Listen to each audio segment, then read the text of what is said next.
Donc pour notre tier list, j'ai fait 6 catégories. En partant du bas, la catégorie PTDR Techie. En gros, c'est des personnages dont je me rappelle plus trop, donc difficile de les caser, donc je les mets là-dedans, on rigole, on sait pas qui c'est, ils sont nuls. Ensuite, juste au-dessus, la catégorie mouais. Donc, c'est des losers, on les met là-dedans, pas besoin d'explications supplémentaires.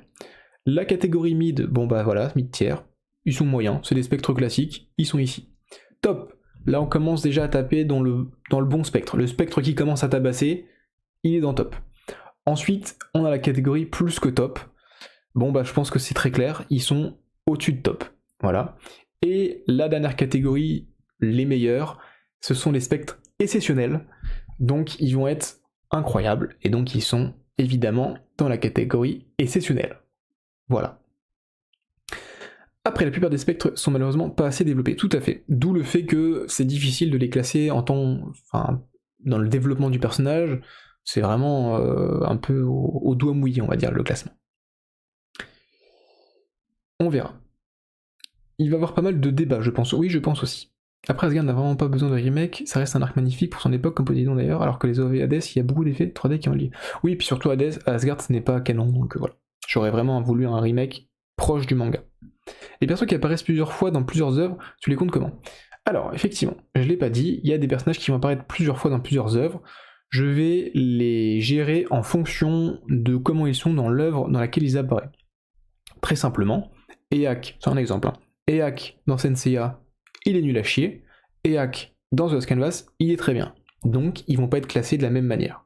Voilà. Je vais essayer de les comparer quand même sur des mêmes critères, mais deux mêmes personnages qui apparaissent dans deux œuvres différentes ne seront pas forcément classés au même niveau. Ça va varier en fonction, tout simplement, de comment ils sont dans leur œuvre.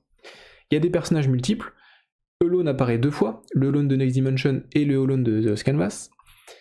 Hypnos et Thanatos également. Et on a 4 Pandores, puisque une Pandore pour chaque, donc une Pandore du manga d'origine, la Pandore de The Canvas, la Pandore de Next Dimension et la Pandore de Darkwing. Les 4 spin-offs que j'ai pris, donc c'est le manga, The Last Canvas, Next Dimension et Darkwing. Et j'ai pas pris l'ensemble des spectres, j'ai pris les plus connus, ceux qui me revenaient en tête, et ceux dont je me souvenais. Voilà.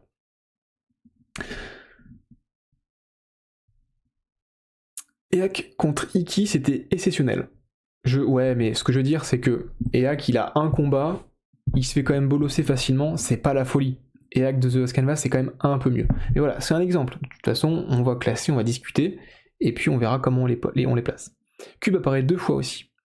Oui, alors par contre, j'ai pas mis tous ceux qui apparaissent en double. Par exemple, Cube, déjà dans Senseiya, il est pas ouf. Dans The Last Canvas, je n'ai aucun souvenir de lui, donc je l'ai pas fait apparaître. Pareil pour Sylphide, Queen, etc. là.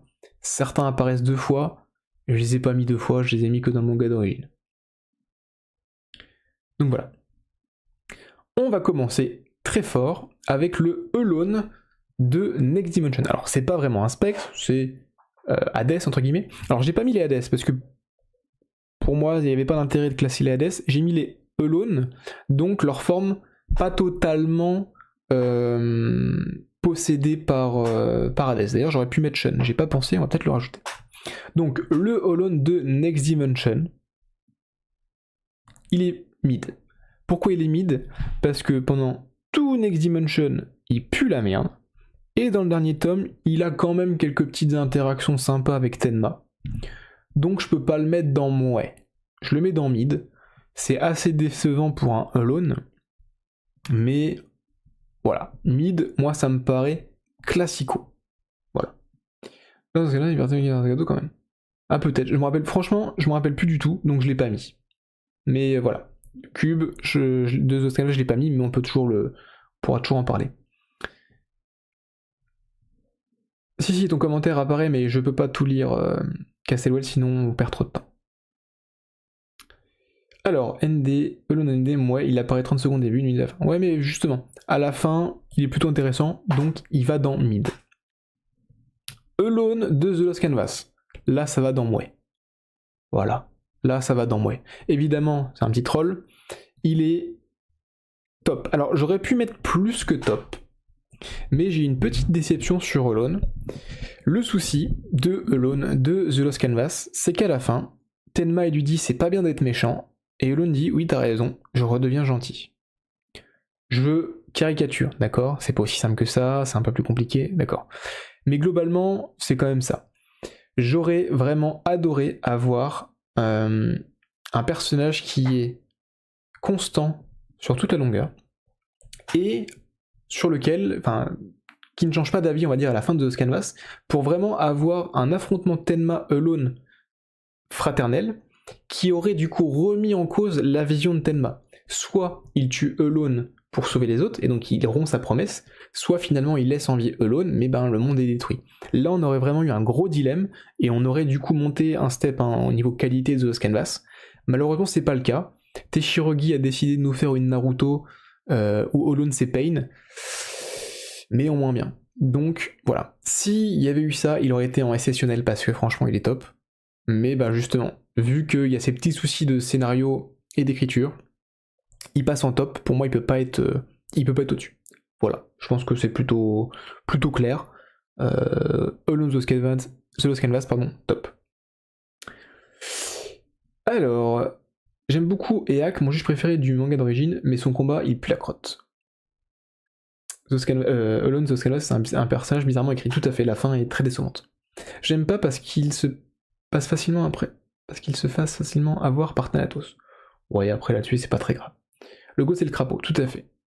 Moi, j'aime bien Alone The Canvas, mais ce qui me saoule un peu, c'est les 15 retournements de situation qui concernent. Ouais. Alors après, qu'il y ait des retournements de situation, ça c'est pas très grave. Qu'ils soient bien amenés, là par contre, c'est un peu plus compliqué dans l'œuvre, mais voilà.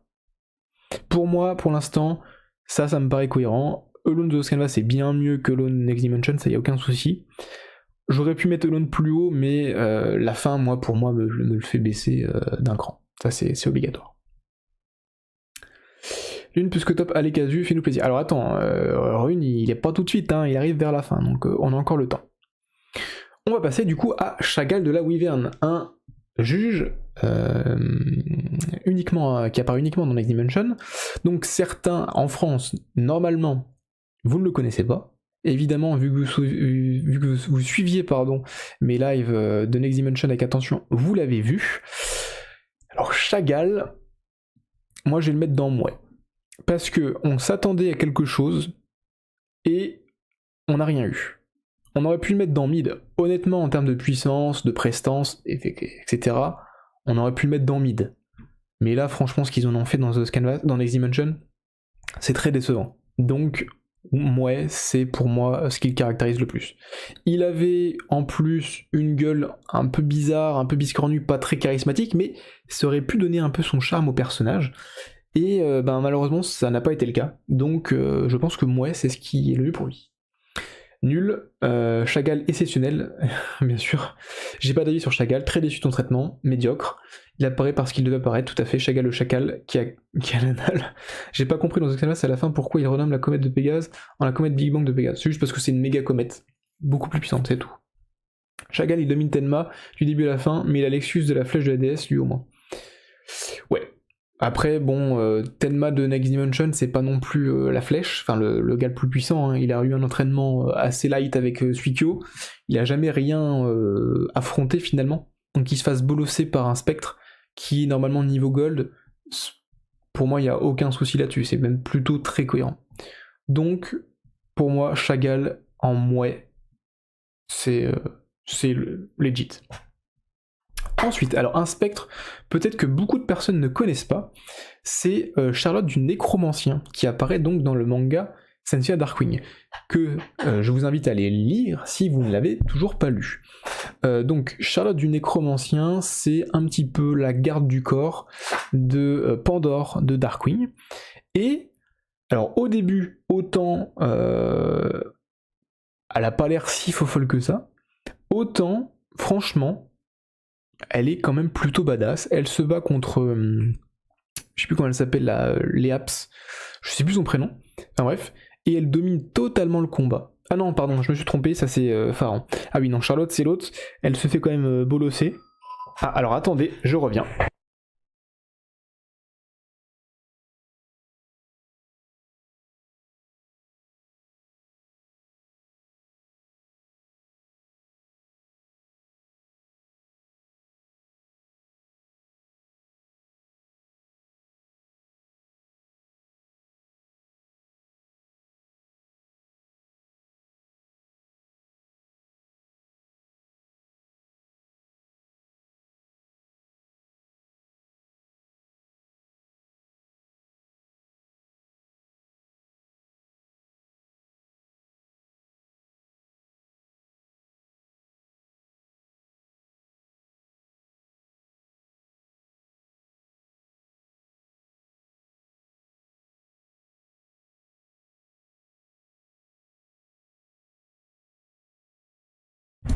Désolé pour ce petit imprévu, un livreur Amazon. Du coup, oui, donc Charlotte du Nécromancien, elle a plutôt son moment de gloire quand même dans Darkwing. Pour moi, elle est plutôt pas mal, c'est un bon personnage. Je la mettrais dans top. Franchement, elle est plutôt cool. Je sais pas ce que vous en pensez. Charlotte top, bien meilleure que son homologue Byakko de The Canvas, que je n'ai pas mis d'ailleurs. Perso très sympa, moi j'aime beaucoup. J'ai juste lu les 2 premiers tomes, et ben elle a pas réussi dans les autres. J'ai pas suivi Darkwing pour la juger, d'accord. Yorime supérieur à oui, ça n'a aucun rapport. S'il y a du manga, éclate Thelma, oui, tout à fait. Charlotte, je la trouve très choupie attachante, oui. Je trouve Darkwing oubliable, pas du tout, moi j'aime beaucoup Darkwing. Charlotte, elle a son moment de gloire au tome 6, ok. Bah voilà, c'est du spoil. Il se fait attaquer par des spectres en plein est, tout à fait. Ouais, le spectre, c'est ça, le livreur Amazon. Moi j'aime bien la spectre du Behemoth de The Lost Canvas, malgré que je la trouve trop musclée. Ouais, on va en parler un petit peu après. Donc pour moi, Charlotte, top. Je pense que c'est cohérent. Passons enfin à un bon personnage dans Exceptionnel, Charon, qui est d'ailleurs la personne qui m'a livré évidemment mon colis, hein, puisque c'est lui le passeur d'âmes, donc c'est lui qui apporte les âmes aux enfers. Donc Charon, Caron, je sais pas comment on dit, évidemment, Exceptionnel. Non. Hop, on le met dans mid, c'est un personnage rigolo, mais c'est pas non plus la folie furieuse, on va pas se mentir. Donc Charon, mid. Voilà, je pense que... C'est vrai qu'il chante, mais mid, voilà. Il a son petit moment quand même, parce qu'il arrive quand même à foutre... mince. Seiya dans le Styx, et c'est Shen qui le sauve, donc c'est pas non plus si déconnant que ça, mais bon, on va pas se mentir, c'est pas la folie. Voilà. Moi j'aimerais bien savoir qui a tué Charon. Je sais plus. Tu oublies Véronica, non? Ou c'est moi qui la vois pas? Hein, Véronica, elle est...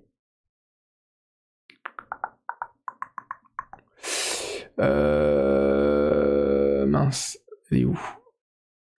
Je l'ai dans mes images, donc au pire je la rajouterai, j'ai peut-être oublié de la mettre là, mais j'ai Véronica. Tac, je vais la rajouter. Hop. Hop. Elle est où? Elle est où? Elle est où? Voilà. Ah mais non, elle était déjà là. En fait, elle était ici. Donc j'ai en double, tant pis. Charon très sympa et très beau gosse avec son pote Chagall, ouais, c'est vrai. C'est Seiya? Moi je pense qu'il l'avait pas tué. Mais voilà. Donc du coup pour moi Charon, mid, pas plus, c'est cohérent. Ensuite, alors, Kate Seat de Cheshire. Alors je l'ai mis parce que bah je me souvenais de lui, mais je sais plus ce qu'il fait. Je sais plus à quoi il sert dans The Lost Canvas. Du coup je vais le mettre dans PTDR Teki. Je sais qu'il suit Pandore, notamment dans la première attaque du sanctuaire. Mais je sais plus s'il a un combat. Je crois qu'il a pas de combat, je crois qu'il sert à rien. Donc du coup, ben, en PTDR Teki, parce que ben, je me rappelle pas du tout. Il m'a tellement marqué, vous voyez. Il m'a tellement marqué que ben. Il en est là, quoi. J'aimerais bien que Kuru se décide enfin sur les rangs des spectres. À la base, mes 3 juges sont des étoiles célestes, mais après, on nous montre des étoiles terrestres au-dessus des étoiles célestes. Donc, ah ça, je sais pas. Il suit juste Pandore, mais c'est tout. Ouais, il fait rien du tout. C'est un running gag, les chiens. Ok, donc PTDR Teki. C'est très bien. C'est l'équivalent de Charlotte dans The Canvas comme servant de Pandore, mais il sert à rien, on est d'accord. Voilà, il a pas... Parce que je me souviens de ce personnage, je sais qu'il était présent, mais je ne me rappelle plus, d'où le fait qu'il faut que je relise The Canvas, à quoi il servait. Donc, on va le mettre dans PTDR Teki, ça va être très bien. Ensuite, alors, Eak, du Garuda, version Senseiya. Pour moi, c'est le moins bon des 3 juges du manga, donc je le mettrai dans mid.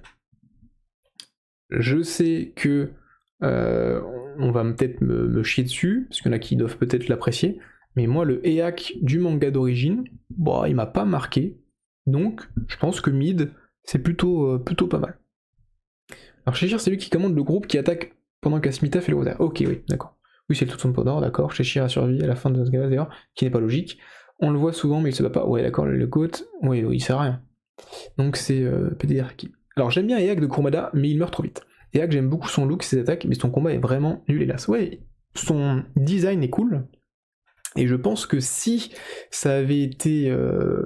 s'il avait été développé, ça aurait pu être super sympa. Mais il n'a pas été développé. Donc du coup, mid. Voilà. Ensuite, le meilleur Garuda peut-être, pour l'instant, Eak version The Lost Canvas, aussi appelé Suikyo. Ah oui, non, j'ai dit le meilleur... non, j'ai dit de la merde. Meilleur Garuda, c'est pas du tout lui. D'ailleurs, il est où? J'ai oublié un Garuda, non? Ah non, il est là. Donc, Eak, The Lost Canvas, lui par contre, est bien mieux. Je le mettrai dans le top. Moi, j'ai bien aimé son combat, même si c'était un petit peu brouillon sur la fin, mais il a une bonne dynamique avec Violette. Enfin, une bonne dynamique. Oui, c'est pas une très bonne relation, une relation un peu toxique, mais le duo marche bien. Et alors, même si ça arrive pendant un moment un peu chelou de The Canvas, enfin moi c'est un passage que j'aime pas forcément avec l'arche là, le personnage est très bon, et il a le mérite d'être bien mieux que le Eak du manga d'origine. Donc top, ça me paraît plutôt cohérent. Je le mets pas au-dessus, parce qu'il y a d'autres personnages un peu du même style qui seront un peu mieux. Mais pour moi, top, c'est très bien. Plus que top pour toi, Mr. N. Tac, ok, j'adore le Eak de Canvas. Ouais, sa relation avec Violette est déceptionnelle, ouais. Eak, c'est grosse déception, potentiel gâché, il aurait pu être très cool avec des attaques psychologiques, avec tous ses yeux dans ses attaques. Ouais, mais il est quand même mieux exploité que le Eak du manga d'origine. Donc là-dessus, Eak The Canvas dans top, pour moi, c'est ce qu'il y a de mieux. Oui, le sucre, oui, t'inquiète pas, Alcosmo, il va être très bien placé le suicre de Next Dimension. Ensuite, on a le Garuda de... Je sais pas spoiler qui c'est. Alors, moi j'ai lu que les 5 premiers tomes, et là où j'en suis, alors on sait qui c'est, mais on l'a pas vu se battre. Alors on sait qu'il est puissant, mais on l'a pas vraiment vu se battre tel quel. Donc je vais le mettre pour le moment dans PTDR Teki. Je me doute qu'à terme, en termes de puissance, il va être très fort. Est-ce qu'il va être très intéressant? Je pense que oui, vu qui est le personnage. Maintenant, comment ça va être mis en place, ça je ne sais pas. Donc pour l'instant, on va le mettre dans PTDR Teki. Minos perd contre un beau gosse qui balance des fleurs, mets-le en bas, on verra. Oui, Matsuri, donc du Garuda, appelé le génie ultime, donc on se doute qu'il va être puissant, après, voilà, c'est toujours les auteurs aussi qui vendent leurs personnages, hein. On verra vraiment ce qu'il en est fait. Ensuite, on a Gigante de je sais plus quelle étoile à la con. Bon, ouais, c'est pas un personnage très utile. Je sais plus, pareil, je crois qu'il se fait défoncer rapidement, je sais plus du tout. Le souci, c'est que je crois que lui, il a pas totalement le même traitement dans le manga et dans l'anime. Donc, je sais plus trop à quoi m'en tenir avec lui, mais je pense que Mouais correspond bien au no-name que c'est. Voilà. Et avec The Canvas, j'aimerais bien que Teshuri fasse un chapitre bonus sur lui, qu'il est toujours vivant et il a été délaissé à la fin. Alors, moi, j'aimerais plutôt que Teshuri, elle fasse autre chose que du The Canvas en comment dire, en one shot, enfin en chapitre bonus. J'aimerais bien qu'elle ait un autre projet Senseiya à elle, ce serait plus intéressant. J'ai plus sympa dans les OAV que le manga. Ah oui, donc voilà. Il apparaît beaucoup, très sympa, mais pas de combat dans les mots. Voilà, oui, c'est ça, il a pas de combat dans le manga d'origine. Il apparaît plus dans les OAV, ça je savais plus où il apparaissait le plus, d'où d'ailleurs le fait que j'ai retrouvé plus facilement son image dans l'anime que dans le manga. Il se fait détruire dans l'anime au cas combat, il se fait éclater comme une daube. Oui, ça de toute façon, j'avais aucun doute que c'était une daube, mais je ne savais plus si c'était l'anime qu'il avait mis de côté ou si c'était le manga. Donc c'est le manga, donc il va être tout en bas. Ensuite, on arrive, alors là pareil, hein, on arrive à une grosse déception. Giulietta du papillon, l'équivalent de Mew dans Next Dimension, pareil, hein, c'est comme Chagall, hein, il pue la merde. Franchement, il pue la merde. Autant Mew, il était quand même intéressant, on avait son évolution de la larve au cocon, etc., son combat contre Mew, c'était très sympa. Là, Giulietta, il est déjà en mode classique, il a un combat nul à chier contre Tenma, bon, il se fait péter le cul, bon, c'est oubliable au possible. C'est très dommage, hein, d'ailleurs, les spectres dans Next Dimension, à part 2, c'est très dommage. Projet guerre contre Ares avec des chiens en dessin, ce serait super cool. Ouais, tout à fait. Tout à fait. Ou même genre la toute première guerre sainte. Sauf certains qui ne sont pas encore apparus, évidemment. Moi je mettrais Mid, il a une bonne personnalité, il apparaît sur 2-3 tomes. Tu parles de qui? De Giulietta? Non. Non, non. Impossible. Elle pourrait faire The Canvas, mais avec les Golden Dimension pour coller avec la oui, elle pourrait aussi. Giulietta une daube, même pas de personnage. Ah oui, Gigante. Non, non, le Gigante, ouais. Et Giulietta, pareil. Hein. Ouais. Tu t'en souvenais plus, bah tu vois, voilà. Alors, il apparaît au 14e tome, à partir du tome 14, je crois, de Next Dimension, donc très récemment. Mais il sert à rien. Très, très clairement, il sert à rien. Donc, dans Mouais. Ensuite, on a Hypnos, le spectre du sommeil, le spectre, n'importe quoi, le dieu jumeau du sommeil, version manga d'origine. Alors, version manga d'origine, moi je le mettrais dans top. Il n'a pas un très gros développement, mais finalement il est quand même beaucoup plus mis en avant que la majorité des spectres dans le manga d'origine. Il a des phrases de dialogue, il y a quand même un combat plutôt sympa. D'ailleurs, c'est lui qui se fait péter le cul par Seiya, je crois. J'ai toujours un doute, je me trompe toujours entre les deux. Je sais plus lequel se fait tuer par Seiya. Enfin bref. Non, c'est quand même important puisque celui qui se fait péter par Seiya est plus intéressant que l'autre. Mais j'ai toujours un doute. J'ai toujours un doute. Je vais vérifier rapidement sur internet. Tac. Parce que je sais pas pourquoi j'arrive jamais à me souvenir lequel est lequel. Tac tac tac tac tac tac tac tac tac tac.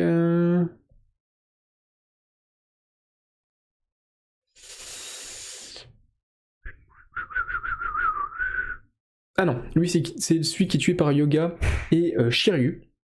Donc, lui est moins bon. Lui est en mid. Alors, il est plus intéressant que son frère parce qu'il est plus posé, plus calme, etc. Mais son combat est plus rapide, il intervient à moi, donc lui il est mid. C'est Thanatos qui est au-dessus pour moi. Hypnos Tracer en manga d'origine. Mid. Hypnos est tellement stylé, je le préfère largement à Thanatos, et franchement son attaque de la somnolence éternelle est vraiment incroyable, masterclass, mais malheureusement on le voit pas longtemps. Hypnos pure à Thanatos. Hypnos se fait défoncer rapidement. C'est Thanatos qui est en combat. Hypnos fait pff et se fait déboîter. Ok, ouais. Donc Hypnos mid, et on mettra Thanatos au-dessus.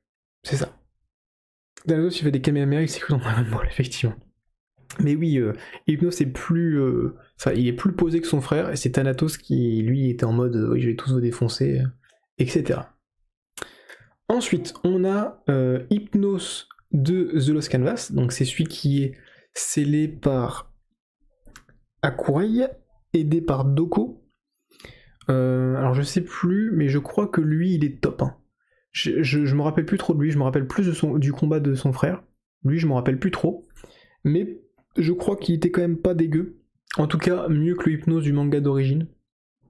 Donc dans top, ça me paraît être cohérent, on va dire, si on se base par rapport au Hypnos du manga d'origine. Hypnos est plus intéressant en tant que personnage. Pas forcément, parce que justement, alors oui, je comprends ce que tu veux dire, parce que c'est vrai qu'il est plus posé, plus dans la retenue, et donc potentiellement plus difficile à avoir, mais concrètement, ça n'a pas été le cas, puisque il s'est fait défoncer tout aussi rapidement. Là où Thanatos est plus impulsif, et effectivement fait moins divin, mais globalement a été quand même un peu plus développé, était un peu plus intéressant dans ses combats. Donc après voilà, c'est de l'affect. Comme j'ai dit, c'est subjectif. Moi, Thanatos m'a plus marqué qu'Hypnos. Bon, il m'a tellement marqué que j'oublie son nom, hein, je confonds les deux. Mais voilà, pour moi, je mettrais quand même Hypnos au-dessus de Thanatos, et je mettrais le Hypnos de The Lost Canvas au-dessus du Hypnos du manga d'origine. Hypnos de The Lost Canvas, un peu mieux que celui du manga d'origine, mais se fait sceller très rapidement, hélas. C'était encore le prime de The Lost Canvas. Oh, c'était déjà le tome 10-11, ça commençait un peu à baisser. Dans The Lost Canvas, en prête, ils font trop pédophile à mon goût, j'ai été gêné à la lecture des premiers tomes. D'accord. Après, Hypnos se fait bolosser par des mecs en full armure divine, mais réussit à en maîtriser un sur les 3. Ouais, c'est vrai. Mais c'est pas non plus le top tier en armure divine. Hein. Yoga, Shiryu, Shun, c'est pas le top tier armure divine, quoi. Donc voilà, non. Hypnos, manga d'origine mid, Hypnos, The Lost Canvas, top. Voilà, pareil cohérent. Alors, lui, c'est qui? Alors bon, on va le mettre dans PTDR qui pour l'instant, parce que je ne sais plus qui c'est. Tac, tac, et... Bah tiens, j'ai rouvert ça. Et je vais juste regarder rapidement dans mes images son nom, parce que j'ai les noms hein, avec les personnages, mais pas directement sur le site, c'est ça qui est dommage. Je retrouve plus mon dossier, ça c'est parfait. Je retrouve plus mon dossier, donc je vais faire comme ça. Tac, et ça va me le rouvrir direct. Alors lui du coup, qui est-ce? Qui est-ce? Tac. Ah mais c'est Kagao, mais quel idiot. Je ne reconnais plus Kagao, c'est exceptionnel ça. C'est quand même fou, je l'ai pas vu. Ouais, le fail monstrueux. Le pire, c'est la fusion dégueulasse des dieux mineurs en service d'hypnose. Ouais, tout à fait. C'est quoi un spectre concrètement? Saga Deathmask, Camus, compte. Alors justement, j'ai hésité à les mettre, Saga Deathmask et tous les autres revenus à la vie. J'ai considéré que les spectres, c'était tous ceux qui étaient sous les ordres d'Hadès et qui reviennent, on va dire, de manière récurrente, guerre sainte après guerre sainte. Donc les dieux jumeaux, Pandore et les 108 étoiles maléfiques. Les renégats, pour moi, c'est pas vraiment des vrais spectres, donc je les ai pas mis. Donc effectivement, Kagao en PTDR Teki, mais quel idiot je suis. Évidemment, Kagao, il est en sessionnel, c'est le Iki de The Lost Canvas, en plus en mode Dark Sasuke spectre, il est excellent contre Rasgado, il est excellent contre Doko, il a une relation un peu ambiguë avec Elone, il est mi-méchant, mi-gentil, enfin pas mi-méchant, mi-gentil, mais il est comme Iki en fait, il n'a pas de maître à part Elone, c'est son pote à la pomme pote. Mais voilà, donc Kagao, évidemment exceptionnel, bon développement en plus de personnages, ce qui est assez rare dans les personnages de Teshirogi. En plus, c'est pas un héros, enfin c'est pas un gentil. J'ai bien aimé son histoire avec en plus la petite théorie du fait que il renaîtrait en tant que phénix. Enfin, moi j'ai beaucoup aimé Kagao. Franchement, pour moi, c'est le meilleur spectre, tout manga confondu. Donc, il mérite très largement sa place en tant que exceptionnel. Et peut-être qu'un jour, je ferai une vidéo dessus, parce que franchement, c'est vraiment un super personnage. Kazi qui ne reconnaît pas Kagao va des rétro. Ouais, tout à fait, mais pour ma défense, c'était un peu fou. Mais en fait, c'est pas que je l'ai pas reconnu, c'est que, en le regardant comme ça, j'ai cru que c'était Sisyphe, j'ai cru que c'était un Sagittaire, donc je me suis dit, tiens, je me suis peut-être trompé. Mais non, pas du tout. Qui reviennent et servent vraiment à Death, donc retire Suikyo. Oui, mais ce que je veux dire, c'est que le Suikyo de Next Dimension, il porte vraiment une armure d'un des 108 spectres. C'est pas un truc rajouté, c'est vraiment un vrai personnage en lien avec Hades. Kageo, meilleur perso de Just Canvas, largement au-dessus de... Ah oui, largement, Regulus, c'est tout en bas. Hein. Regulus, c'est PDRT qui, hein. c'est un nulos. Ça.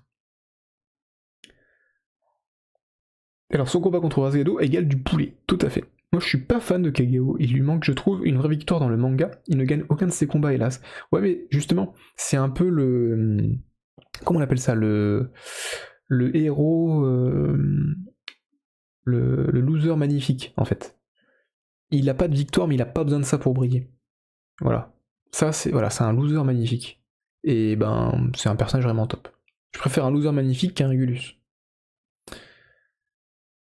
Kageo a eu un combat final trop court, je trouve 4 chapitres, à peu près, contre la douzaine contre Rasgado. Alors oui, mais est-ce qu'il y avait vraiment besoin d'étendre son combat? On était quand même sur la fin du manga, en plus Teshirogi était en train de rusher. On avait déjà développé une certaine thématique du personnage. Conclure rapidement, ça ne lui a pas été défavorable. Au contraire, ça lui a offert en plus une belle fin. Et puis c'est un petit peu à l'image du personnage qui s'est brûlé les ailes, enfin qui était trop flamboyant et qui du coup est aussi parti trop vite. Non, pour moi, Kagao exceptionnel, il n'y a pas de débat.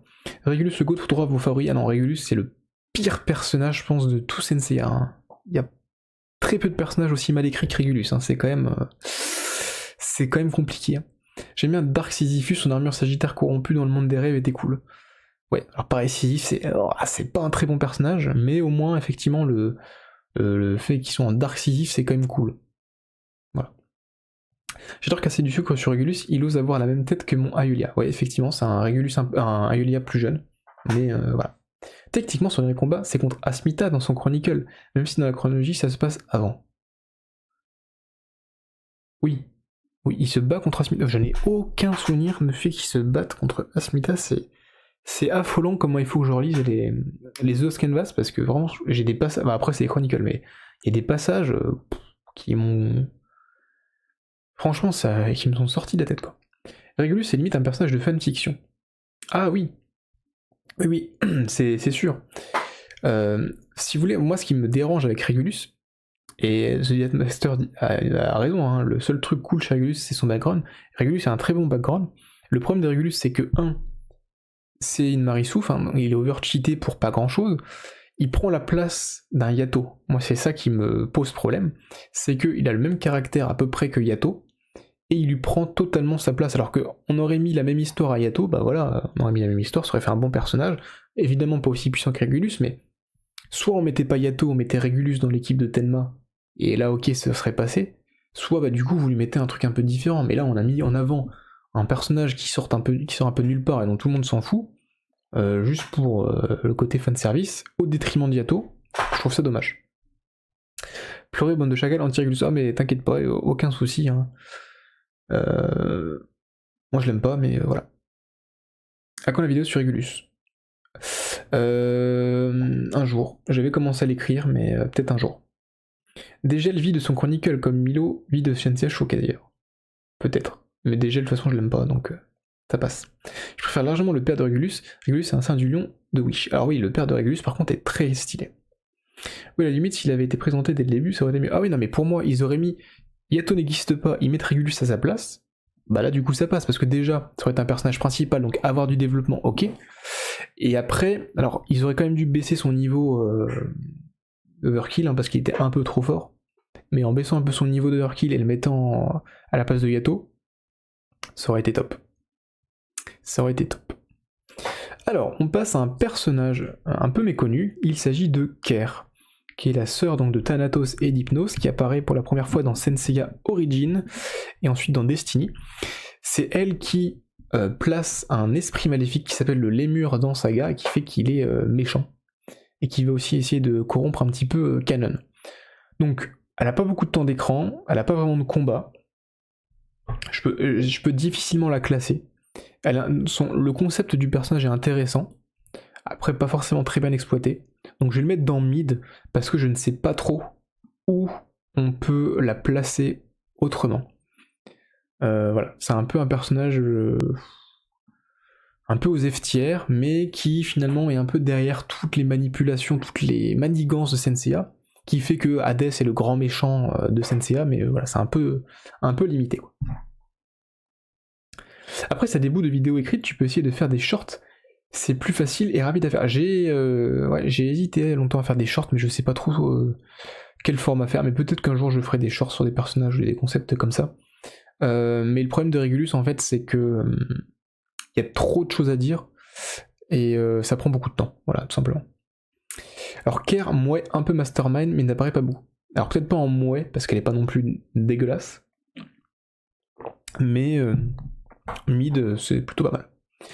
Moi, celui que j'aime pas trop, c'est le Gold des Gémeaux, celui qui entraîne Tenma. Ah, tu parles de Theros. Top, je dirais. Ah non, peut-être pas top non plus.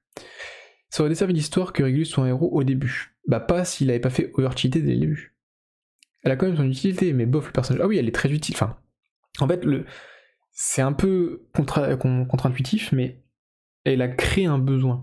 C'est-à-dire qu'à la base, on vivait très bien sans qu'elle existe, et le fait qu'elle existe, et qu'on nous ait introduit le Lémur, qu'on nous a introduit qu'elle essaye de manipuler Canon, et qu'elle est encore en vie à la fin de Poséidon, ça crée une attente, notamment pour la Final Edition, en espérant qu'on ait un chapitre bonus dans la partie Hades, où elle se ferait dézinguer.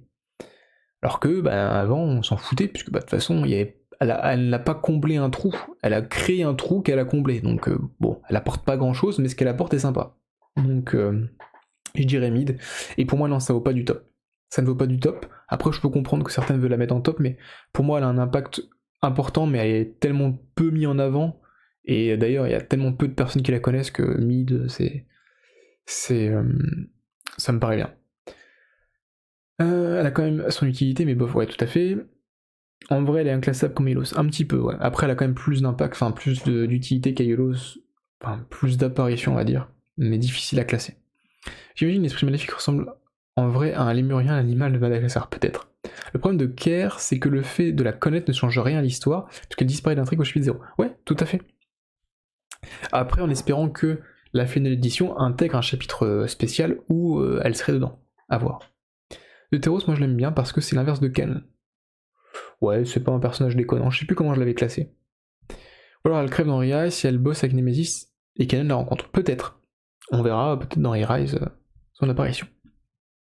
Alors ensuite on a, je sais plus son prénom, c'est, alors en tout cas son truc c'est Leaps, mais je sais plus son prénom. Donc pareil, elle apparaît dans Darkwing, elle a un combat contre Esther du Pharaon, enfin du Sphinx pardon, et je crois que c'est elle qui tue Nécromancien, ou en tout cas elle la domine. Il y a du potentiel, je vais la mettre dans top, pour l'instant, parce que ça sent... Non, ça sent bon. Non, je suis pas d'accord avec toi, Mysterine, ça sent bon. Donc pour l'instant, je la mets dans top. Je pense qu'elle va exploser par la suite, mais non, dans top. Violet n'a pas encore été classée, je la vois pas. Non, parce qu'en fait, ils sont classés par ordre alphabétique du nom dans lequel je l'ai mis. Et donc Violet, c'est un V. Et du coup, V, c'est ici. C'est la V. Je crois que c'est là. Voilà, donc elle est ici. Parce que là, il y a Vermeer, Véronica, Violette. Donc elle est ici. Donc c'est vers la fin qu'on va la classer. Moi, je la mets au niveau demi du dauphin. Il y a beaucoup de femmes spectres dans Darkwing, j'ai l'impression. Oui, tout devrait être tout en bas. Enfin bref, du coup, pour moi, top. Au même niveau que Charlotte. Voilà. Zélos, il est là, Zélos, juste là.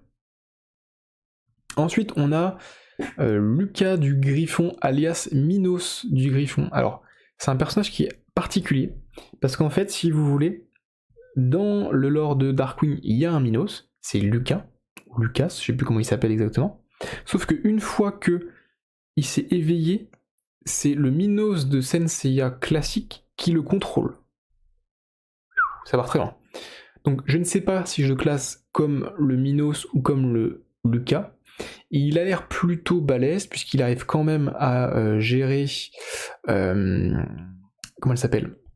La Chevalier d'Or, là, C'est pas Lucas ? Comment il s'appelle alors ? C'est quoi son prénom ? Elle arrive quand même à gérer... Comment elle s'appelle, là ? Eulalia du Scorpion, donc il est plutôt balèze.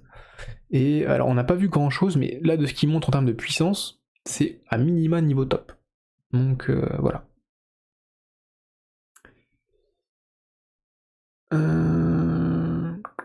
Par ta définition, les dieux jumeaux devraient être ici.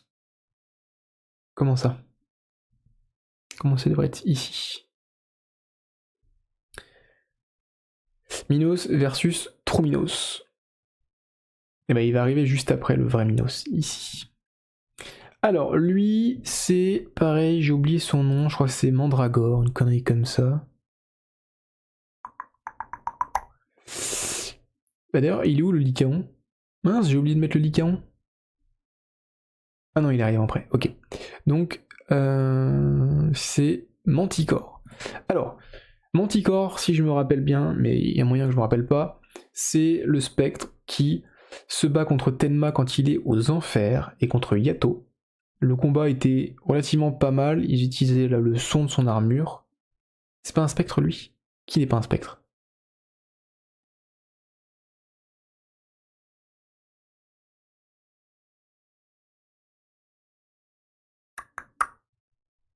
C'est pas un spectre ?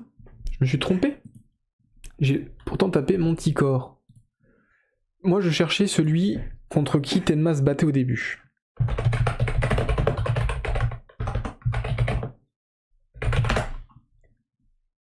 Mais j'ai pas trouvé de photo. Ok, alors je me rappelle plus. C'est un Ganichiro. Ok, alors on va prendre... On va dire que c'est le personnage, je sais plus comment il s'appelle. Lui, même si c'est pas lui, on dit que c'est le spectre qui se bat contre Tenma et Yato dans les tomes 3 ou 4, je sais plus. On dit que c'est lui, c'est pas lui, on dit que c'est lui, c'est pas grave. Enfin bref, du coup, ce personnage a un combat contre Yato et Tenma, globalement pas trop dégueu, je le mettrai dans mid. C'est pas exceptionnel, mais c'est plutôt pas mal. Mandragore, pourquoi j'ai dit Manticore? Mais oui, Mandragore, comme dans Harry Potter. Fiodor la Mandragore. Voilà, c'est lui. C'est lui, pour ceux qui veulent voir, il ressemble... Ils sont pas très loin, franchement ils se ressemblent quand même pas mal. Ils se ressemblent pas mal je trouve. Enfin bref, donc lui, relativement sympa. Elle est prendre 2 fois. En fait ce sont ceux qui suivent Hades et Fennel, donc forcément pas de chevalier renégat, ils sont présents les Digimon. Oui les Digimon sont présents. Ouais. Donc voilà, donc Mandragore, mid, j'aurais presque pu le mettre dans le top, parce que son combat est plutôt cool, mais c'est pas non plus folichon. Je pense que voilà, ça correspond bien. Donc oui, c'est pas la bonne image, mais c'est pas grave. Alors, on va passer... Alors lui, je l'ai mis. C'est un peu touchy. Donc, Mephistopheles, enfin Yoma de Mephistopheles, également appelé Kéros, pardon, le frère de Chronos. Donc qui est un spectre, mais en même temps un dieu, donc c'est un faux spectre. Donc je savais pas s'il fallait que je le mette. Je me suis dit je vais le mettre parce que c'est quand même un personnage important. Véronica, elle est là. Là et là. Il y en a 2 des Véronica. Donc cassez pas les couilles avec Véronica. Voilà. Donc, moi Yoma, j'étais extrêmement déçu de son utilisation dans The Last Canvas. C'est un personnage qui est très ambigu, qui est le mastermind de toute l'histoire, mais qui n'est pas le boss final. On te tease un truc, c'est le père de Tenma, il va avoir un combat de ouf. En fait, pas du tout, il combat pas du tout Tenma, il combat un autre gars, enfin c'est Aspros. Donc, globalement, Yoma est très décevant. Maintenant, c'est vrai que son concept est ultra cool. Son design est ultra cool. Donc j'ai envie de le mettre très haut. Mais globalement, le personnage sinon est très mauvais. Il a sauvé l'arc final, je trouve. Non, alors. L'arc final est mauvais. Il a apporté un renouveau, mais Teshiri s'est perdu un petit peu dans ce qu'elle voulait faire avec lui. Pour moi, c'est un personnage gâché, Yoma, qui n'a pas été exploité comme il aurait dû, comme il aurait fallu. Mais franchement, il est extrêmement stylé. Puis en fait, si vous avez jamais remarqué, c'est Tenma, hein, c'est son père, en un peu plus vieux et en un peu plus cool. Donc franchement, moi j'aime beaucoup son design, j'aime beaucoup son style. J'ai mis Elo dans le top. Donc est-ce que je mettrais un Yoma en plus que top? Je sais pas. Pour l'instant, je vais le mettre dans top. J'hésite à le mettre en plus que top, mais ça m'embêterait de le mettre au-dessus de l'Aune parce que il est pas beaucoup mieux que l'Aune, quoi. Il est tout aussi décevant, même plus décevant.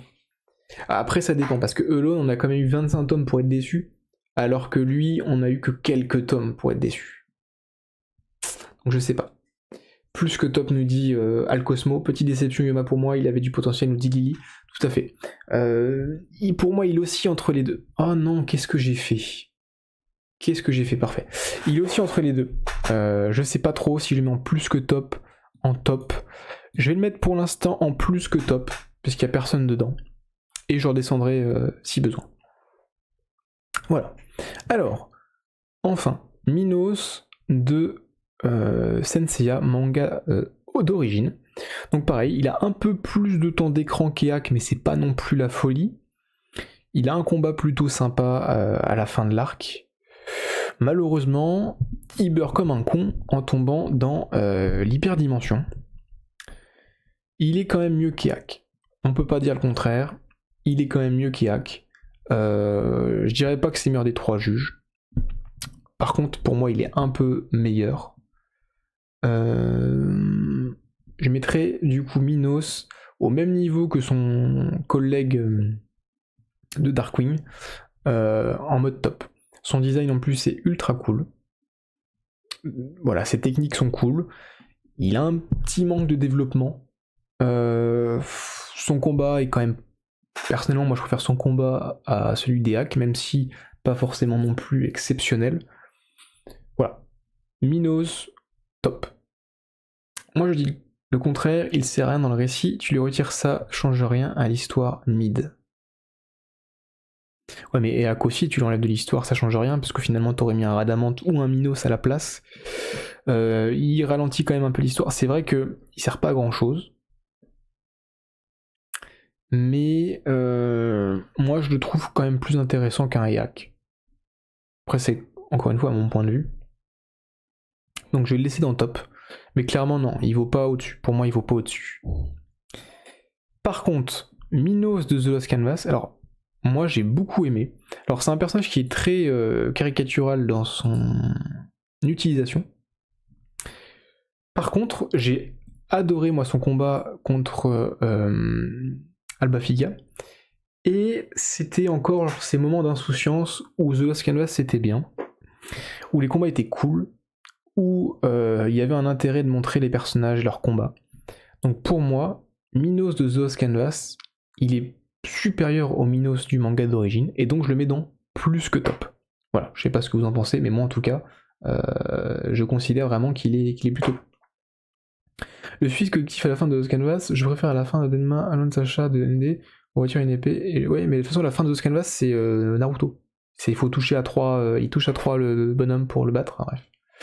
Minos de The Lost Canvas, le seul juge à avoir gardé son rang et ne pas avoir trahi ou ne pas avoir été développé, c'est un des persos qui fait le plus courmadien, je trouve. Ouais, effectivement, c'est vrai que tu n'as pas tort là-dessus. Il est très courmadien, ce Minos, et il est très bien exploité, je trouve. Minos de The Lost Canvas, très très bon, simple et très efficace, pas besoin de trop en faire. Non, totalement. Le combat de Minos de The Lost Canvas est tellement insane. Minos meurt d'une fleur de Shun. Une fleur, Shun aurait survécu. Oui, mais attends, voilà, le combat est quand même méga cool. C'est le moment il meurt trop vite alors que Eak et Radamant ont plus de temps d'écran. Oui, c'est vrai. Je ne taf. Eh ben écoute, bienvenue à toi Mehdi, et puis bien très très content également que tu puisses rejoindre ce live. Pour moi, voilà, Minos, The Lost Canvas, c'est le meilleur des griffons qu'on ait eu. Donc plus que top, ça me paraît très cohérent. Alors, pas trahir, dans le recueil d'histoire, il trahit un peu quand même. Ah, je me rappelle plus ça. Mais c'est possible. Minos dans The Lost Canvas aurait dû réapparaître, vu qu'il est mort avant qu'Hadès perde son pouvoir de résurrection des spectres. Non, alors c'est ce que je me suis posé aussi comme question, mais il est mort dans le domaine d'Athéna, et les spectres qui meurent dans l'enceinte d'Athéna n'ont pas le bonus de résurrection. Il me semble que c'est l'explication de pourquoi il ne ressuscite pas. Voilà. Alors, ensuite, Mieux du papillon. Alors moi c'est un personnage que j'apprécie énormément, qui est pas non plus exceptionnel, mais que moi j'aime beaucoup son design, j'aime beaucoup son concept, le fait qu'il évolue, enfin qu'il soit vraiment montré comme un ver, ensuite une larve, ensuite un cocon et ensuite un papillon, et un homme entre guillemets, ça montrait vraiment l'aspect un peu bestial des comment dire, des spectres qui étaient vraiment plus démoniaques qu'humains. J'ai vraiment énormément apprécié ce personnage, moi je le trouve très très cool, il a des attaques plutôt stylées, il se bat aussi avec son espèce de pollen et tout, enfin, moi franchement j'aime beaucoup Mieux du papillon, donc je le mettrai dans plus que top, voilà. Lumineuse versus Albakin, pour moi c'est le moment où j'ai vraiment accroché à The Canvas et où j'ai vraiment été hype avec le discours de Chion à la fin de la... Ouais tout à fait, c'est vraiment un très bon passage dans The Canvas. Mieux le seul spectre marquant de la première partie, ouais, j'aime bien le design, ouais, très cool son design. Mieux top, très très bon combat, le meilleur de l'arc, impossible de mettre en dessous de Minos du manga d'origine. Ah ouais non, je suis d'accord. Mieux un super design et un bon début de développement avec son évolution, mais en combat c'est tellement décevant. Mieux stylé mais pas intéressant. Ouais alors... Globalement, les spectres sont assez peu intéressants dans Senseiya, enfin dans le manga d'origine. Mais si on prend, on va dire, l'ensemble des spectres du manga d'origine, c'est quand même un des plus intéressants. Donc, pour moi, plus que top, ça me paraît cohérent. Alors, un autre personnage que j'aime beaucoup, alors pas que j'aime beaucoup, mais que je trouve son attaque extrêmement intéressante, c'est du coup Niobe. Alors, il est pas foufou, Niobe, mais son attaque est potentiellement imparable en fait. Hein. Si vous n'avez pas un Crystal Wall, c'est one shot. Hein. Donc Niobe est pas ouf, je vais le mettre dans mid. Mais moi j'aime bien ce personnage, en fait j'aime bien le concept qu'il y a avec son attaque. Même s'il est détruit ultra rapidement, il a pas de développement, il a rien. C'était le spectre, le premier je crois qu'on a vu, qui du coup tuait Aldébaran, donc ça montrait aussi la dangerosité des spectres. Donc il avait un intérêt dans l'histoire. Je pense que mid, c'est un bon emplacement pour lui. Mew dans l'animé, c'est une fraude, 3 minutes de combat, et le spectre le moins humain qui explique l'humanité des spectres à Mu. Ouais. Ouais, dans le manga de base, ça passe. Ouais, aussi, mais on va en reparler après. Niobe est le spectre le plus dangereux du manga d'origine, mais le perso est naze à part ça. Niobe est pas fou, mais il est quand même responsable de la mort d'Aldébaran. Niobe est un des plus cheats, il est nul, mais avec une attaque ultra puissante, donc il crâne, c'est vrai. Hades est un peu gentil quand même d'autoriser un arbre à vivre aux enfers. Ils disent que Zoos Canvas c'est la seule chose organique non minérale qui laisse vivre.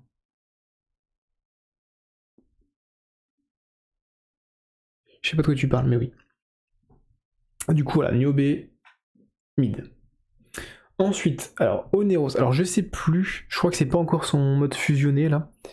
Alors, je sais même plus comment il s'appelle, le Oneros fusionné. Tac.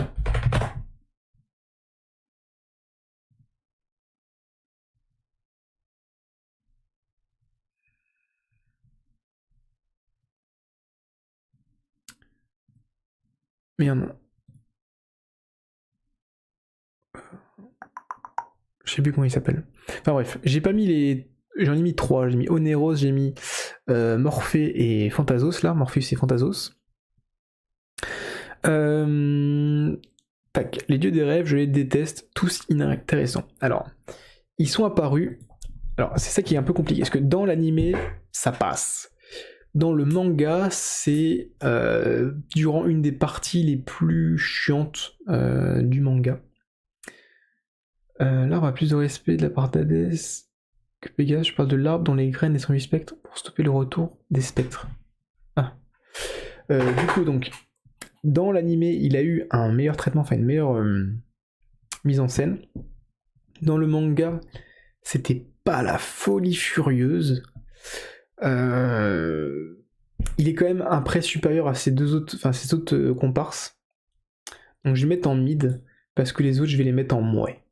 Voilà, comme ça, c'est clair. Je pense qu'il mérite pas plus. Bof le dit Oneros, c'est pas un spectre. Alors oui, c'est ce que j'expliquais tout à l'heure. J'ai considéré spectre, même les dieux jumeaux, et Elone et Pandore, tout simplement parce qu'ils apparaissent toujours dans l'armée d'Hadès. C'est des personnages qui sont récurrents, donc je les ai mis. Voilà. Le pire, dans le manga, ils sont nazes, Phantasos qui a combattu et vaincu un seul et unique en double page, genre Elcid a tué plus de dieux que Sia, what the fuck. Les combats avec Elcid sont très bons et intéressants dans l'anime, j'adore ce machin d'anime, alors qu'Elcid qui perd son bras, mais il continue l'affrontement. De toute façon, alors, globalement, hein, on va pas se mentir, The Lost Canvas animé a corrigé énormément de défauts de The Lost Canvas manga, notamment le passage dans la forêt contre les dieux des rêves et dans le château, qui est un passage qui est assez chiant à lire dans le manga, qui est quand même bien, hein, je dis pas que c'est pas bien du tout, mais c'est relativement chiant. Dans l'anime, ils ont réussi à rendre ça plus fluide et plus cohérent et plus intéressant, aussi avec Manigoldo, parce qu'ils ont créé une relation avec Tenma qui n'existe pas dans le manga. Donc dans le manga ça passe, dans l'anime c'est très moyen. Voilà. Donc mid. C'est une liste Team Hades. Alors oui, effectivement, j'aurais pu appeler ça Team Hades. J'ai dit spectre parce que comme ça, c'est le terme qui regroupe le maximum, on va dire, qui est le plus compréhensible pour la majorité. Elcid, son bras détaché, est une épée tueuse de dieu. Shura serait fier. Ouais, tout à fait, hein, une épée à tête chercheuse.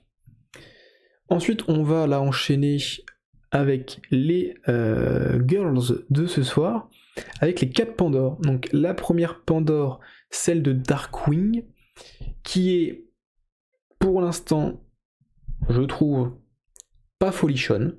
Alors, ça va peut-être changer. Je trouve que son personnage va être intéressant, mais n'est pas forcément ultra exploité et reste un peu en retrait. Je vais la mettre dans mid. Voilà. Bon, je pense qu'il n'y a pas grand monde qui va me contredire. Ça me paraît plutôt logique. Ouais, c'est ça, pas la plus charismatique, et en tout cas celle pour l'instant qui moi m'a pas marqué spécifiquement. Voilà. Ensuite on a la Pandore de Next Dimension. Donc ça c'est du mouais, elle sert à rien du tout. Alors si effectivement, c'est elle qui permet l'éveil de Alone, enfin d'Hadès dans Alone, mais à part ça, elle a des stratégies qui sont un peu nulles à chier dans Next Dimension. Elle est très peu mise en avant. On la voit un peu au début, on la voit un petit peu à la fin. Voilà, pour moi, c'est la plus mauvaise des Pandores. Donc, ouais. Ensuite, la Pandore du manga d'origine. Alors, moi j'aime beaucoup, la Pandore du manga d'origine. On a son background, on a une petite évolution du personnage. Elle est à la fois vicieuse, elle se montre aussi fragile. Elle est stricte. Moi j'aime beaucoup. Je pense que c'est un bon personnage. Je la mettrais dans plus que top, moi, la Pandore du manga d'origine. J'aime beaucoup. Puis c'est grâce à elle qu'on a Iki qui arrive à aller à Elysion. Donc bon. Pandore de Canvas, elle est allée aux soirées de PDT. C'est possible. Pandore de ND, grosse conne, qui fait massacrer ses spectres et qui sauve Shion de Tenma tome 1. Ouais. Non, elle est nulle. L'original elle est largement la meilleure. Plus que top.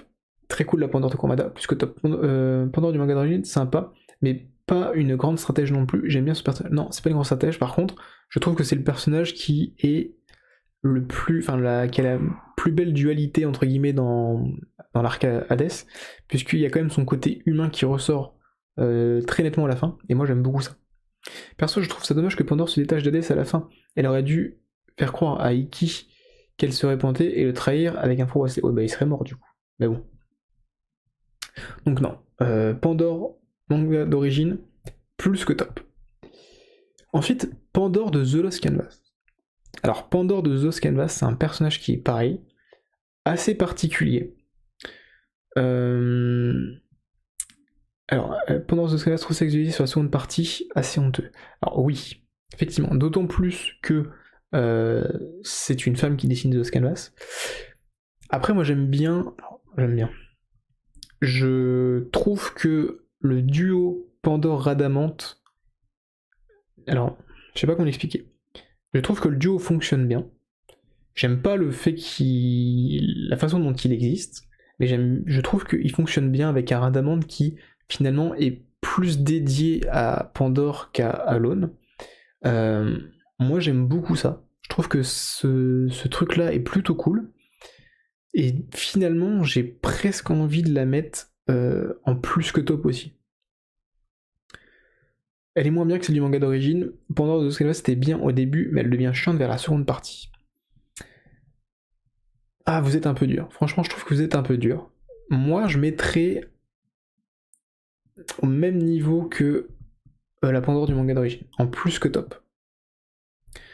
Peut-être légèrement en dessous, un truc entre deux, mais clairement pas au niveau d'un Minos, et pour moi elle est mieux que l'Aune, donc plus que top.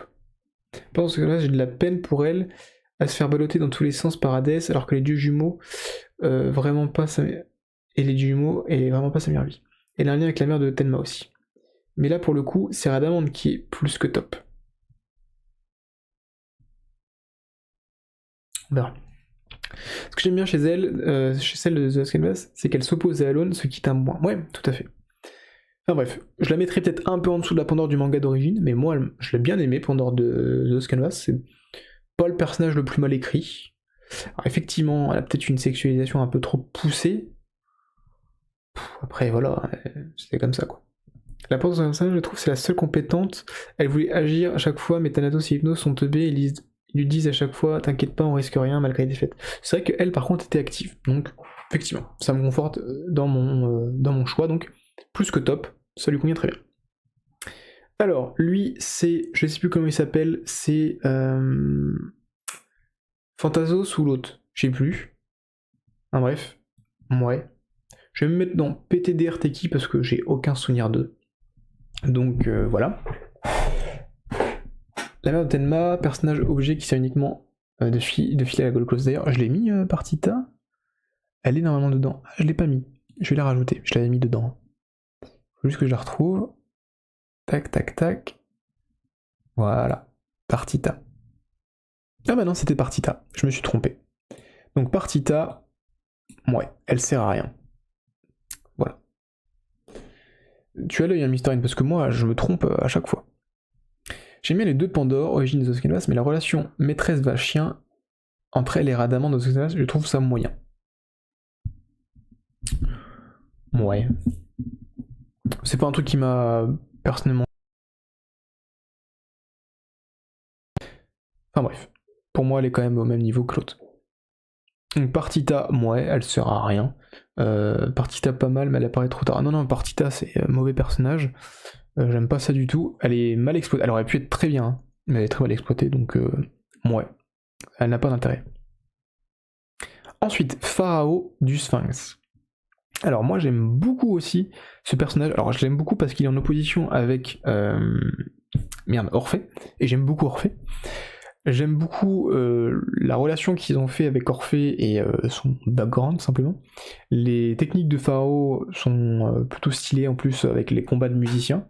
J'ai bien aimé, donc je le mettrai dans le top. Voilà, je pense que c'est un personnage en plus qui est assez puissant, donc pour moi top, c'est plutôt cool. Je suis en larmes de rire à chaque fois que Thanatos tombe et Pandore veut agir, mais ce con de Hypnose dit non ça va, relax, juste pour lui tomber lui-même 2 épisodes après. Pharaon c'est vraiment l'antagoniste ultime avec le miroir, le combat avec Orphée était cool aussi, j'aime bien les persos avec des instruments. Pharaon cool, le combat n'est pas immense mais ça reste très cool. Ouais, pour ça, pour moi top, c'est plutôt de bonne place. Ensuite on a Queen. Alors oui, on va en parler après.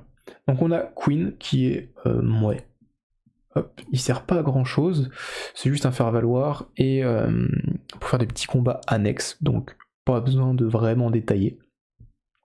Rémi Duvert, alors il est assez rigolo Rémi, je vais mettre dans ouais hein, parce qu'il a pas d'intérêt, mais j'aime bien son concept, il est rigolo, il attaque Aiolia, il croit qu'il va faire quelque chose et finalement il fait rien en fait parce que il est nul à chier. Donc plutôt rigolo, Rémi, mais il sert pas à grand chose, donc ouais, je pense, est le plus cohérent pour lui. Ensuite, El Magnifico, Radamante, évidemment, le vrai, l'unique, le seul vrai juge des enfers du manga d'origine. Alors,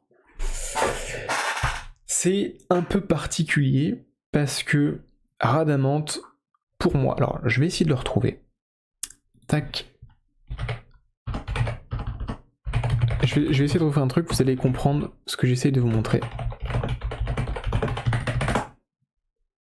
Tac, tac, tac. Est-ce que je vais le retrouver? Est-ce que je vais le retrouver? Non.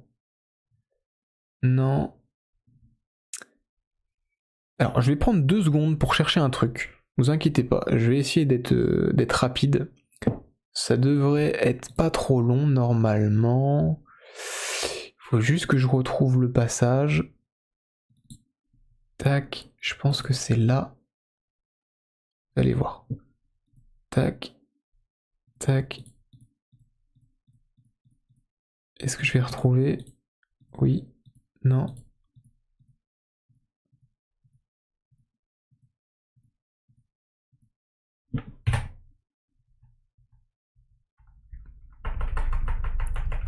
Ah, j'ai pas retrouvé, ça me saoule. Tac, tac, tac, tac, tac. Non, il est pas là. Oh, mince. Ça m'embête de pas le retrouver. J'aurais voulu le retrouver. Ah. Ça va être là. Voilà. Voilà ce que je voulais vous montrer. C'est ça que je voulais vous montrer. Radamante. Quand on pense à Radamante, c'est ça qu'on voit. Hop. Un beau gosse. Derrière une petite lune. Qui boit un coup. En mode pépère posé. Voilà. C'est ça Radamante. Radamante, c'est la classe. C'est le mec, il pose ses couilles sur la table et tu dis rien, tu fermes ta gueule parce qu'il a trop de charisme. Donc Radamante, voilà, dans mon imaginaire, c'est ça. Il est pas forcément que ça dans le manga, il est parfois un peu nulos, il se fait défoncer, mais pour moi, un Radamante, c'est en plus que top. Parce que voilà, il pose ses balls. Radamante du manga d'origine, personnage génial, très très bon personnage, mais ses combats sont tellement nazes, plus que top quand même. Voilà, plus que top. Le buveur de whisky, voilà, c'est totalement ça que je cherchais. Ça n'existe pas dans le manga, hein, ce n'est que dans l'animé qu'il y a ça, mais ça, pour moi, c'est vraiment, ça lui correspond et à fond. Radamante manga mid, Radamante animé top. Ah non, Radamante tout confondu, plus que top. Gigante est décrit à chaque fois le spectre type Rémi Mew et comme des monstres alors qu'ils se sont torchés, ça montre bien sa faiblesse. Oui. Radamante et son mono sourcil. Ah oui, ça par contre, c'est un peu difficile. Les deux sont top, mais c'est vrai que le combat des OV Junikyu est immense. Je jure, dans ce cas-là, c'est la seule raison, le Corna d'Esper, c'est le non-respect des femmes. Sous-estime Athéna. Ouais, un petit peu. Ah là, la scène du verre alcool dans le Junikyu tellement culte. Ouais, c'est ça. Il boit du scotch, il est écossais. Effectivement. Radamante tout en haut. Non, peut-être pas tout en haut. Tellement, tu as tout dit avec cette image. Mais oui, ça, c'est Radamante. Voilà, quand on pense à lui, c'est le gars dans son fauteuil qui boit son verre. Zélos qui vient le voir. Il fait, allez, dégage, je ne parle même pas. 3 minutes après, t'as les Gold qui arrivent, il les défonce un par un. Bon, parce qu'il est aidé par la barrière, mais voilà. Ça, c'est Radamante. À l'époque, ça avait beaucoup gueulé sur cette scène de whisky. Beaucoup n'avaient pas aimé une nana guerrier mythologique qui picole. Oui, je suis d'accord avec toi. Je suis d'accord que ça ne correspond pas à qui il est, en termes de mythologie, et même ce qui est montré dans le manga, mais c'est comment présenter un personnage de manière plus classe que ça, ce n'est pas possible. Voilà. Donc, Radamante, plus que top. On attaque ensuite, alors là je pense que ça va faire un peu jaser. Radamante The Lost Canvas. Alors je sais que beaucoup de personnes adorent Radamante The Lost Canvas. Ce n'est pas mon cas. Je trouve qu'ils en ont beaucoup trop fait avec Radamante The Lost Canvas, notamment avec son aspect divin. Son combat contre Régulus est ridicule au possible, mais ridicule. Ça va dans la démesure. Le mec arrive quand même à survivre à une Athena Exclamation, à une Zodiac Exclamation, à l'attaque mystique là de, je sais plus comment elle s'appelle, de Régulus là avec tous les esprits, enfin bref. Il a plus de cœur, il continue à vivre, enfin c'est ridicule. Ils en ont fait beaucoup trop. Son combat contre Cardia est cool, mais c'est pas non plus. Alors il est intéressant, mais voilà, c'est pas le plus exceptionnel non plus. Donc, moi, le Radamante, je vais le mettre quand même dans le top parce que ce serait mensonger de dire qu'il est nul, mais moi, franchement, c'est pas du tout un coup de cœur. C'est pas du tout un personnage que j'ai apprécié. Je trouve qu'ils en ont fait que l'autrice en a fait beaucoup trop avec lui. J'aime beaucoup sa relation avec Pandore de The Lost Canvas, donc c'est vrai que je l'ai mis un peu au-dessus, Pandore. Mais moi, je l'aime moins que Pandore. Hein. Franchement, ils en ont fait beaucoup trop, je trouve. Tu aurais préféré que dans l'animé on conserve l'apparition de Valentine et des autres spectres ou tu es satisfait du combat qu'on a eu? En fait, le truc c'est que j'ai assez peu d'avis là-dessus. Je considère que la Toei se sont trop éloignés du manga, notamment dans l'animation, dans la version 86. Et ils sont un peu plus rapprochés du manga effectivement, mais voilà, ils se sont éloignés. Donc pour moi, c'est deux versions différentes qui coexistent. Et je les prends comme deux possibilités de l'œuvre. Ma version restera toujours celle du manga, parce que pour moi c'est ce que Kurumada voulait montrer. Après, j'aime aussi l'animé, donc les deux me vont, j'ai pas de préférence. Ouais, le gars qui a besoin de barrière d'Hadès pour faire un match nul avec le grand Iki. Effectivement. Radamante de Scava, ça s'imite, c'est un gros beauf, mais c'est tout. Un gros buff, non, c'est cheat code sans Hades en trop. C'est un peu à cause de lui, Sirigulus c'est trop puissant, ouais.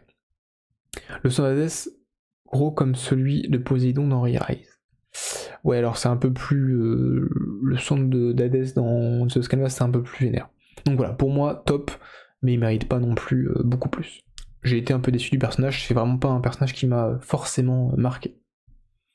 Alors, Rune du Balron ou du Balrog, donc très intéressant ce personnage, qui est une attaque qui est littéralement un one-shot et qui est même excessive. J'aime beaucoup la vision qu'il... Alors, pas la vision qu'il a, mais le discours entre guillemets qu'il a avec Sean, enfin que la discussion qu'il a avec Sean, et le discours qu'a du coup Sean en disant que finalement personne, enfin tout le monde est coupable si on suit son raisonnement.